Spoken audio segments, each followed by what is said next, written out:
ውሃን ውሃ ጠማው። ሰባቱ ተአምራት ዓርብ ቀን የተቸነከረባቸው ችንካሮችስ ስማቸውን ያውቋቸዋል? አምስቱን የእናታችን የቅድስት ድንግል ማርያምን ሐዘናትንስ ያውቋቸዋል? አደራችሁን ይሄ ቪዲዮ ግን ለሁሉም ኦርቶዶክስ እንዲዳረስና በዚህ በአብይ ጾም ሁሉም አውቆት እንዲጾመው ሼር፣ ሪፖስት፣ ኮፒ ሊንክና አድ ሳውንድ አድርጉት። ኢየሱስ ክርስቶስ ዓርብ ቀን በመስቀል ላይ ራቁትን ሆኖ የተናገራቸው የመጨረሻዎቹ ቃላት ወይም ደግሞ ትምህርቶች በቤተ ክርስቲያናችን አጽራረ መስቀል ተብለው የሚጠሩት፣ አንደኛ አባት ሆይ የሚሰሩትን አያውቁምና አቤቱ ይቅር በላቸው።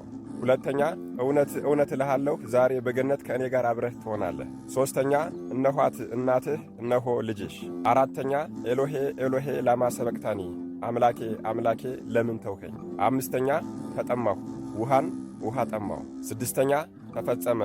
ሰባተኛ አባት ሆይ አደራ ነፍሴን በእጅህ እሰጣለሁ። ጌታችን ይህንን ተናግሮ ቅድስት ሥጋው ከቅድስት ነፍሱ ከተለየች በኋላ የተፈጸሙት ሰባቱ ተአምራት፣ አዎ የሰው ልጅ የእርሱን አምላክነት የእርሱን ፈጣሪነት ለሰው ልጅ ብሎ ይህን ሁሉ መከራ መቀበሉንና መሰቀሉን ባይረዳም እንኳን ተፈጥሮ ግን ሰባት የተለያዩ ተአምራትን በመፈጸም አምላክነቱን አሳይቷል። የአምላካችንን ርቃን አናሳይም ሲሉ አንደኛ ፀሐይ ጨልሟል፣ ሁለተኛ ጨረቃ ደም ሆኗል፣ ሦስተኛ ከዋክብት ረግፈዋል፣ አራተኛ አለቶች ተሰነጣጥቀዋል፣ አምስተኛ መቃብሮች ተከፍተዋል፣ ስድስተኛ ሙታን ተነስተዋል፣ ሰባተኛ ደግሞ ሊቀ ካህናትነት ከእናንተ ተነጠቀች ሲል የቤተ መቅደስ መጋረጃ ከሁለት ተቀድዷል። ሰባቱ ተአምራት ማለት እነዚህ ሲሆኑ መድኃኔዓለም ኢየሱስ ክርስቶስ በቀራንዮ አደባባይ ሲሰቀል ዓርብ ቀን የተቸነከረባቸው ችንካሮችስ ስማቸውን ያውቋቸዋል? አዎ ሳዶር፣ አላዶር፣ ዳናት፣ አዴራ፣ ሮዳስ ይባላሉ። ሳዶር በሚባል ችንካር ቀኝ እጁን፣ አላዶር በሚባል ችንካር ግራ እጁን፣ ዳናት በሚባል ችንካር ሁለት እግሩን፣ አዴራ በሚባል ችንካር መሃል ለመሃል ልቡን፣ ሮዳስ በሚባል ችንካር ደረቱን ቸንክረውታል። በነገራችን ላይ እነዚህ አምስቱ ቅንዋት በጣም ትልቅ ኃይል ነው ያላቸው። መንፈስ ለሚያሰቃየው ሰው እንዲሁም ደግሞ ተኝቶ እያለ ለሚያቃዠው ሰው ሳዶር፣ አላዶር፣ ዳናት፣ አዴራ፣ ሮዳስ ቢሉ አጋንንት እንደ ጢስ ተኖ እንደ ትቢያ በኖ ይጠፋል። አምስቱን የእናታችን የቅድስት ድንግል ማርያምን ሐዘናትንስ ያውቋቸዋል?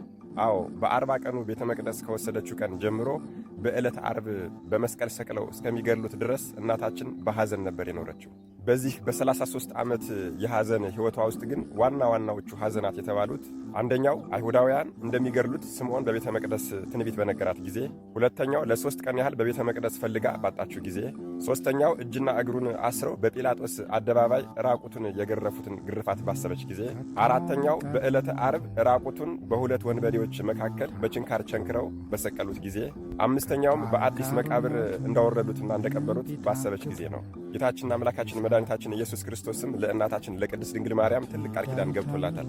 እርሱም በእኔ ምክንያት የደረሱብሽን እነዚህን አምስቱን ሐዘናት እያሰበ እንደ ጸሎት ከአቡነ ዘበሰማያትና ከሰላመ ገብርኤል ጋር ማለትም ከአባታችሁ ሆይና ከእመቤታችን ከቅድስት ድንግል ማርያም ሰላምታ ጋር አድርጎ እየጸለየ የደገመውን ኃጢአቱን እኔ አስተሰርይለታለሁ፣ መንግሥተ ሰማያትንም አወርሰዋለሁ፣ ከሞቱ አስቀድሞ በሦስተኛው ቀን ከአንቺ ጋር መጥቼ እኔ እገለጥለታለሁ ብሎ ትልቅ ቃል ኪዳን ሰጥቷታል። መድኃኔዓለም ኢየሱስ ክርስቶስ ለእናቱ በገባው ቃል ኪዳን ከመከራ ሥጋ ከመከራ ነፍስ ይሰውረን። አሜን። ይቆየን።